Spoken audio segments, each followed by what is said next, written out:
যে ধর্মে এক গিলাস পানি পান করলে 5টা বিধান লাগে, সে ধর্ম মানুষের কথা দিয়ে চলতে পারে না। এক গিলাস পানি, অবাক ধর্ম। এক গিলাস পানি পান করলে 5টা বিধান লাগে। ডান হাতে ধরতে হয়, যদি চায়ের স্টলে দেখানো বাম হাতে চা খাচ্ছে, তার মানে ও শয়তান। আল্লাহ রাসূল বলছেন যে লা ইয়াকুলান্না আহাদুকুম বিশিমালিহি ওয়া লা ইয়াশরাবান্না বিহা, অবশ্যই অবশ্যই তোমাদের কোনো ব্যক্তি যেন বাম হাতে না খায়, বাম হাতে পান না করে।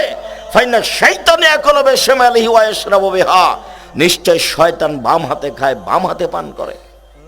হাদিস বুখারী মুসলিম। বাম হাতে কে খায়? শয়তান। বাম হাতে পান কে করে? শয়তান। এই কথা কে বলেন? মুহাম্মদ সাল্লাল্লাহু আলাইহি সাল্লাম। ডান হাতে ধরতে হবে, বসে পান করতে হবে, 3 শ্বাসে পান করতে হবে, পান শেষে আলহামদুলিল্লাহ বলতে